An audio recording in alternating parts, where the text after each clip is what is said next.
engaging celebrity interviews, exciting updates from Christian filmmakers, movie reviews so you can choose your movies wisely, and so much more here on Faith on Film with Isaac Hernandez and Holly McClure.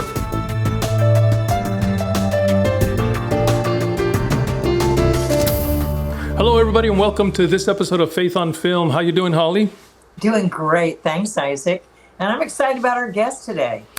Yes, now I love movies, of course, but if there's one thing that I've really gotten into lately is episodic series. And the reason for me is just that I really begin to connect with the characters rather than just I watch a movie and it's over. I connect with the characters, and every week, I feel like I'm a part of what they're doing. And so there hasn't been too many Christian, series that have come out. Usually it's just movies, but lately there's been a few that have come out. Of course, the biggest one is The Chosen. I mean, that's an amazing series. But there's a new one that literally is available now on Up, Faith and Family. So you can go watch this series at upfaithandfamily.com. And that is, of course, a series called The Stones. Wonderful series. And of course, we're going to get to talk to Cheryl McKay, who's the showrunner and executive producer. Now, Cheryl has been professionally writing since 1997. She's also the writer, by the way. And she wrote the screenplay for The Ultimate Gift. I don't know if you remember the movie The Ultimate Gift. That was another great movie. She wrote that screenplay. And she is here today to tell us all about The Stones. But first, let's take a look at the trailer. Oh, McKenna, if you found this on my phone, it means I'm gone. Her death, it's on me. Not the way your father sees it. He thinks it's his fault. Do you have any idea what I would give to hear her voice just one more time? A door appears in my closet. The same door that opened for me.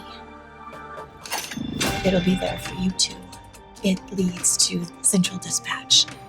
McKenna Stewart, please report to Central Dispatch. What? This is a dream, right? People still need help, even though your mother is gone. Look, Mick, I know this sounds out there. People from Bible days like Miriam or Aaron, they're still with us. As in, still alive, but undercover. Do you have any medical experience, or do you just play nurses on TV? Bear one another's burdens and thereby fulfill the law of Christ. You're definitely not alone in this. We are right where we are supposed to be, McKenna. What are you? An angel? This whole helper role, I'm gonna have to bow out. Rise up and accept this life-changing role I know you were born to play.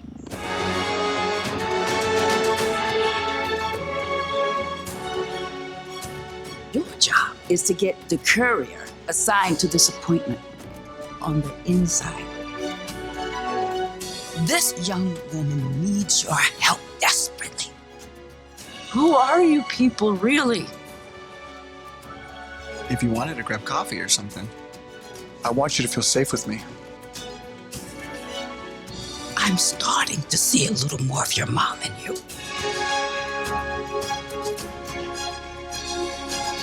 Do you ever get used to this miracle stuff? Still amazes me every single time.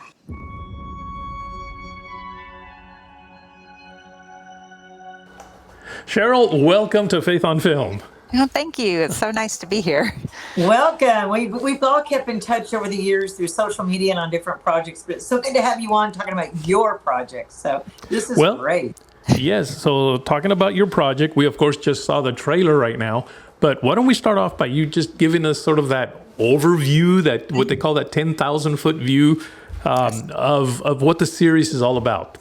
Yeah, well, what was really cool was my executive producer, Jeanette, came to me and said her pastor had written this play, and then he turned it into a book manuscript, and it was based on this crazy concept of a Bible verse where it's in Matthew 27 about what happens when these characters, or these people from the Bible, are raised from the dead right after Jesus died, and rose from the dead as well. And they walked around and talked to people. And then the pastor asked himself, well, what if they never left? What if they're still here helping people? And so when I had a chance to take that concept and turn it into a TV series, I got to think through who would I want to pair, like from the Bible and what they went through that would match what someone in modern day went through. And they have to work now undercover and masquerade around like they belong today. So it was really fun to get to play with that and then pick 6 episodes worth of issues that would relate to people today. That is such a cool concept. Okay. How did you even narrow down, or is it still going like season 1, season 2? Or you just keep on thinking of characters? But what were some of your favorites that you first thought, I'm going to infuse these characters? Sure. The very first episode idea that I had was episode 4, and that's the one that focuses on our teenager Katie, and she is a cutter, a teenager with like self-esteem issues, and it's all tied to promiscuity. So it seemed perfect to match her with Rahab, because Rahab could talk to her like, no, I am not a perfect Bible character from the past. I was a prostitute. And she helps her see that it's her decisions that are to have sex before marriage that have been eroding her self-esteem. And that's a story I've always wanted to tell. Like, you often see movies that they may talk about like the consequences that are like pregnancy or STDs, but it's rare to see something that talks about the emotional consequences. So that was one of the first ones that I wanted to do. So, but one of my other favorites in a hard way was episode 3 we did about infertility, which is actually my true life story with me and my husband. And of course, I wanted to hire, or I should say, Sarah. I wanted to employ the use of Sarah in the episode because Sarah struggled with that in the Old Testament as well. Oh, I love this. Wow. I love these. Yeah, now this is going to be a little bit of a tough question here, okay? And I had not even thought about asking it, but it just came up in my mind right now. There are some people that would say, well, now, wait a minute. When people die, they no longer are here. They're no longer available. Right. How would you answer them if they came to you and said that? Sure. There's the reason we have a disclaimer at the front of the episode that we try to tell people, look, this isn't true. This is an allegory. We're doing an allegorical telling, just like Jesus would tell parables where he would use something as an example. The one mystery we find in the scripture about this is the Bible doesn't tell us what happened to them. But one thing I want to be really clear about is this is not reincarnation. This is not people talking to the dead, because we know God is very clear about that in his word, that those things are not okay. But we also don't know what happened to those people. And so the allegory we're using is playing with the what if they didn't leave and they stayed to help. And much like what The Chosen has done, it's saying, hey, we're not trying to be the Bible first by verse by verse. We're just presenting stories that are about these characters. Yes. I mean, that's the same concept, really, what you're doing. Yeah. And what was really neat was we cast Cameron Arnett really early on, and he was the one who talked to me about that, about, are you going to do like The Chosen? Because I don't think The Chosen had that disclaimer in the beginning, and it caused a little bit of controversy. And he goes, what about if we head it off at the pass up front and put something? And so he was actually the instigator in a good way that got us thinking about that, like, just in case. We want people to know this is allegorical, and we want to be able to relate to Bible characters that what they went through still applies today, but we're not making that up. That's still true. Like, what they went through does apply to the things that we went through today. So that's not that part's not fictional. It's just the letting them work undercover today. That's fictional. I love it. I love it. You know, this is it's going to premiere on Up, right? On Yes. Up. It's going to be on their streaming service, Up Faith and Family, and we'll be starting September 5th, and it'll run for 6 weeks. We'll have a new episode that they release every Thursday. Cheryl, this is such a cool show, though. It's like, I wish we could get into mainstream or Netflix or something where people will go, wait, what? And I mean, it's a great concept. It's a great idea. Well, thank you. So it's like, we're excited. They have actually been great partners with us. They're doing a lot of marketing behind it, and they're excited that we have a accompanying book to go with it, a discussion guide. It's like a 200-page devotional that the director and I wrote, because we're hoping to get a lot of people rallying around the show and doing acts of kindness that are inspired by things that are in each episode. And so what we appreciate about them is how behind the show they've been getting, and the excitement that they've had, because we're letting them have it exclusive for those first 9 months. Oh, wow. So what is at the heart of this series? What do you hope the viewing audience walks away with after seeing the series? Well, one of the first things that I knew I wanted was the tagline to this show, and we put it on our poster, and it's called "You Are Never Alone." And the reason I wanted that as our tagline is that it's all over the show. that people show up to help. It's not just in the Bible characters, which is, of course, a huge thing, but God is sending those people. And then you have McKenna, which is Madeline Carroll's character, who's showing up to help people in all of her flawedness. And she's like, she doesn't feel equipped to help these people. But she, even being alongside them, are able to help them feel like they're not alone either. And I know when I was going through my infertility story and journey, there were a lot of times I felt alone because I wasn't talking about it. And we're hoping that this show will spark conversations about addiction. Like we have two different types of addiction storylines. We've got opioid, we've got alcoholism with the father of the show, Rusty Joyner, you've interviewed, I know, where he is giving into alcoholism because of dealing with the grief of his wife. And so we're hoping that as people see all the different things, that they're going to find themselves somewhere in this and know that they're not alone, and that what the Bible people went through applies to today. And we hope every episode will make people want to read more about those characters. You know, you are a showrunner for this. And for folks of you who don't know what a showrunner is, this is the person who comes up with the concept. They write this series themselves so they know what the content is. And then they're producing, executive producing, promoting it. I mean, you're shepherding it all the way through. Not an easy job, by the way. I say, you know, I mean, girl, how long have you been working on this? That's tough to do and get. Well, we decided to choose this project about 3 years ago. We shot 2 years ago. The post-production process took a lot longer than I had hoped, and then it became the marketing and the distribution and the PR. I feel like I'm the PR person right now. And then my lovely executive producer Jeanette is the social media guru for us. And yes, as a small team and a lower budget production, we do hold a lot of hats. But you used the perfect word, which is steward. It's hard for me sometimes to call myself a producer. I like to call it shepherding, or stewarding a project from start to finish, and I've never had the chance to do that before. This was the first. So that part of it is great. But my heart of hearts is to be a writer. And so that part of this job was the most fun for me, which was getting to think through the show Bible. Like I have 10 years worth of these shows we could make. There's about 60 different combinations I worked on for the show Bible. And this is just the beginning. I wrote it like a mini series so that we could sell it for sure one way or another, whether or not we could make another episode. But the idea is we hope it catches on, and we hope to make it for about 10 years, even if it's just 6 episodes at a time. Okay, I have to ask you this because as the showrunner, as the writer, and the writer that you are, it's hard to name your favorite baby, but which show or scene out of the series so far did you kind of go, oh, that's my favorite? By either the performances, the actors, whatever, which is kind of one of your favorites, or, a pet? Well, one of the ones is a fight that Sarah has and McKenna have with Miriam. Miriam is played by Karen Abercrombie. She's also one of the Bible characters, but you don't know it until episode 6, because she's sort of the guy that's in the computer that is telling McKenna, oh, here's the person in crisis. We need to match you with this Bible character. Go and help.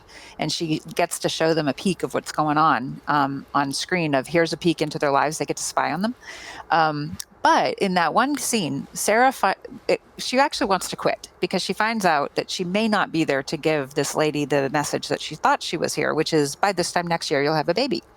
And so when they go in there, they crash what we call central dispatch. And she's like, I don't want to do this. Why are you sending me to help her? I can't help her. And then Miriam, as Karen, Karen Abercrombie is so fantastic.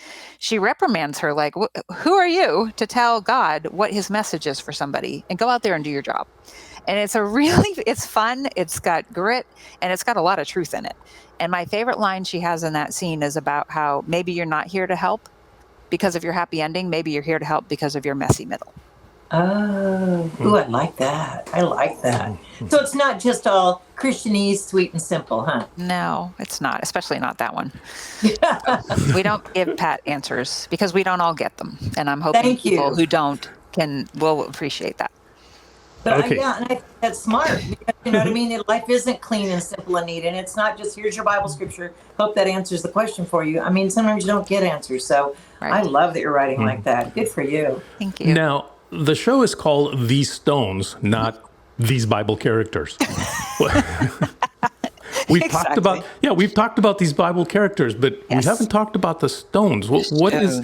You've named it These Stones. There must be a pretty big significance to the stones. Yes. Well, one of the symbolisms throughout, like when in the beginning, I'm not spoiling it. You saw it in the trailer. McKenna's mom is dead.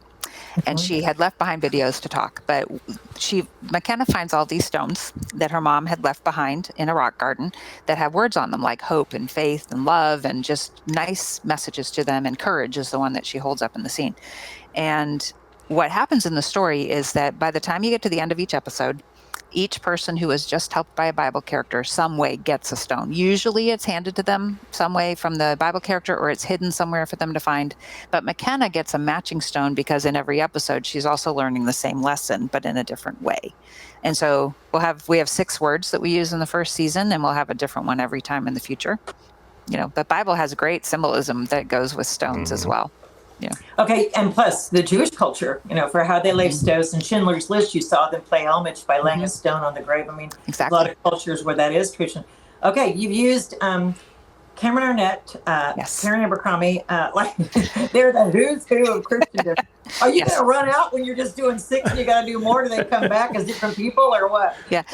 Well, there's definitely room for them to come back.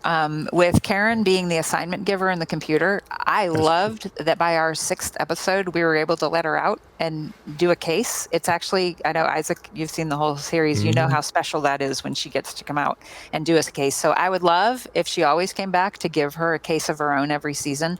And then I could switch up who's in the box. Like, I would love to bring Sarah back, Michael Lynn Hansen, to play someone who gives out an assignment. And Cameron Arnett is the one who pinch hits in that role in the finale because Karen's busy in the field. But we have so much flexibility because we set it up in that first season. You sure do. And a lot of room to keep it going and going. I love this project. I love the trailer. I love what I saw. And I told Isaac, I can't wait to watch the series because it looks so interesting and well done. Very shot. Well done. Sound is done. It's like, and I know we're like overemphasizing it, but so much stuff that you see is not well done. And it's like echoing the sound and the lighting is off. And you're like, what were they thinking? But beautifully done, I'm telling you. And everyone may recognize the star from I Can Only Imagine. And she was huge in that film, and lots of people saw it, so they may recognize her in this as well. Yes, and I wrote it for her without telling her. And then because she did my movie Indivisible, so I co-wrote that with the director. And so I had always wanted to work with her again. She's a gem of a human being and a Christian, and it's everything about her. So I was like, all right, I'm going to write this for her and hope she says yes. And then I got it off to her and I'm like, please come play. And as a side note of beauty, when she was at the 700 Club being prayed over backstage doing promotion for I Can Only Imagine, someone prayed over her and said, when you're 26 years old, someone's going to come to you and say they wrote a role for you and it's going to be a blessing to you. And it turned out to be these stones. I love that you said that. I love that you told us that. Wow. Yeah. That to me, that is spiritually so significant about the blessing over this whole thing, Cheryl. Wow. Yeah, that was a blessing to us, definitely. Because she years before, she was prayed into it before you even knew. 4 years earlier, because I think she was 22 when she did the other movie. So, but yeah, it was like that wake up moment for her that she realized that this was the project. So despite all the other offers she had, she said yes to us. Well, gosh, God bless you and everything you're doing. And man, just, support you and lift you up as you're in there directing and producing and show running and doing all the writing and doing all the things you're doing. And we'll be excited to have you back in season 2 and talk about what's going on there.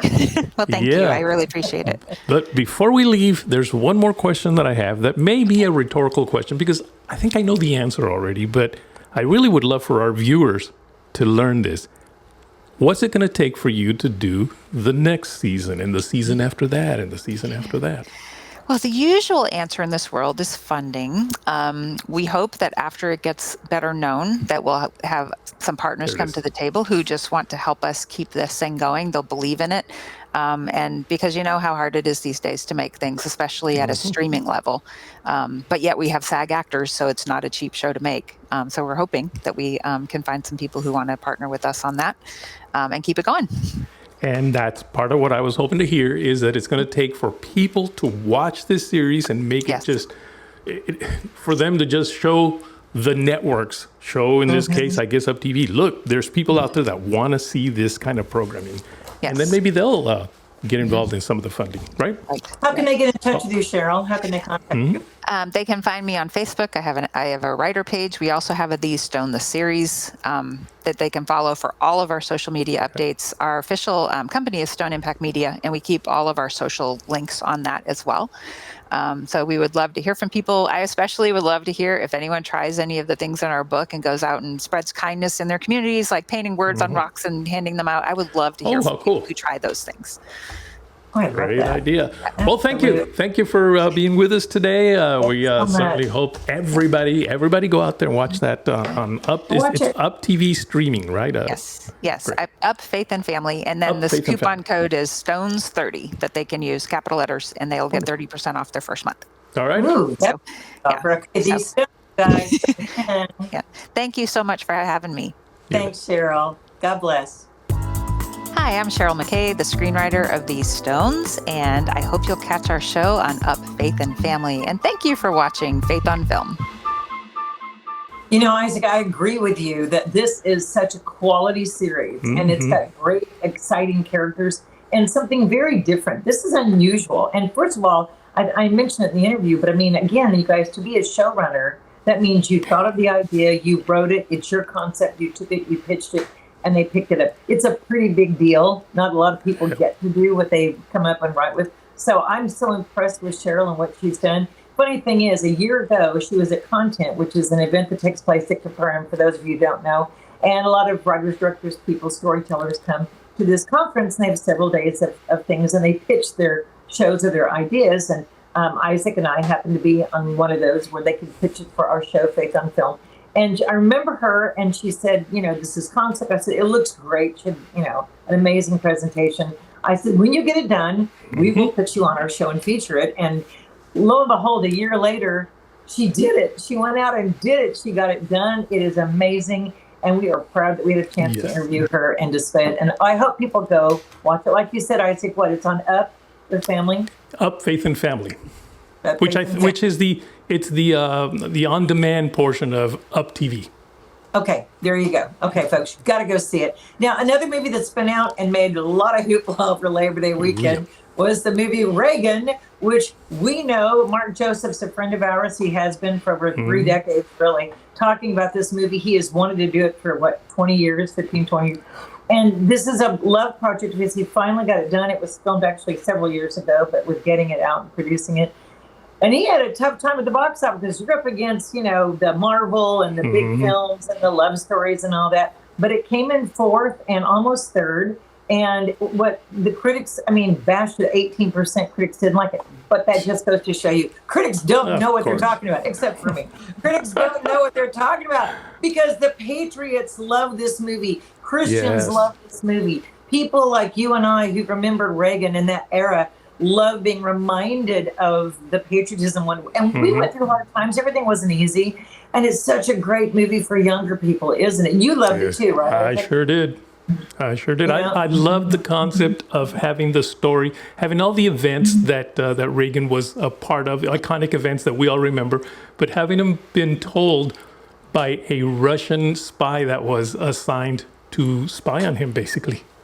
Right, and John Ford played that character. And then also, Dennis Quaid, we can't say enough about his performance. Oh, my goodness. He spoke about when he came on the Reagan Ranch that he felt Reagan there, and he really embodied his, not only just a caricature portrayal, but really felt like he wanted to take on. And where they related is that Dennis was raised by a Christian mother who he said he wasn't always necessarily Christian around her, but it was love because she always reminded him of, Jesus is there. Yeah. And then, of course, Reagan's mother, Nellie, she was very much about, reminding him who he was and who he was in God. And he had that faith instilled in him. So I think Dennis really related with the faith element of that.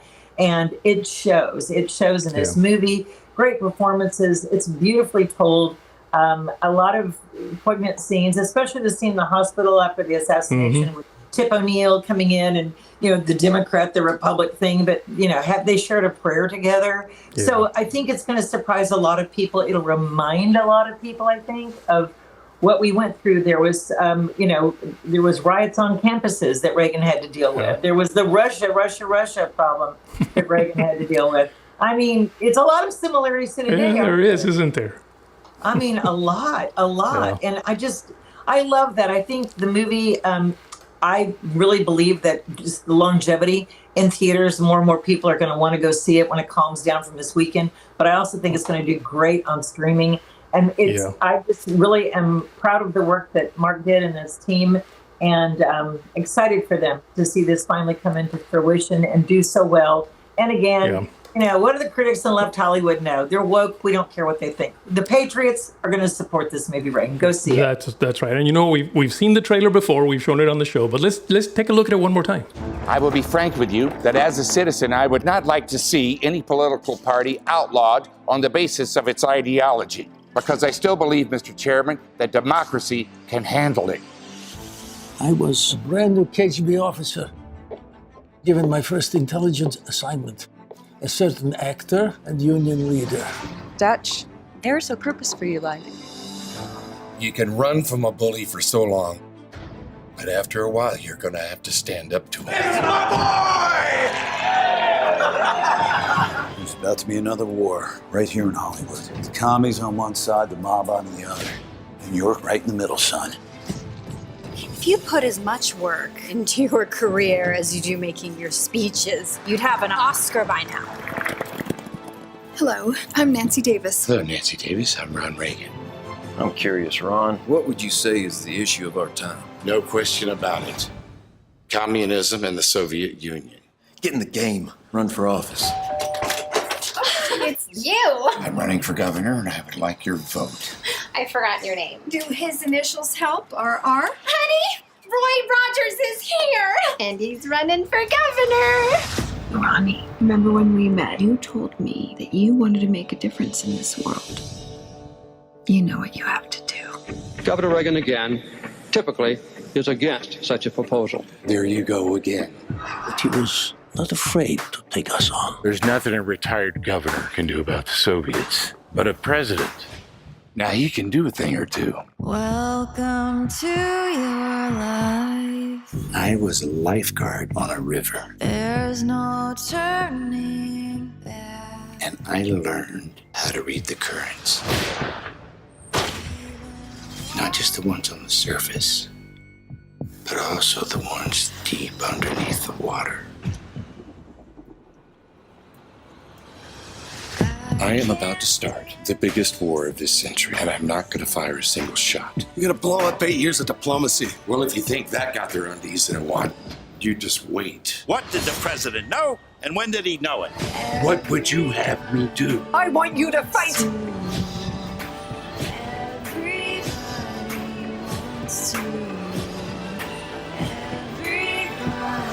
Mr. Gorbachev, tear down this wall. Wants to rule the world.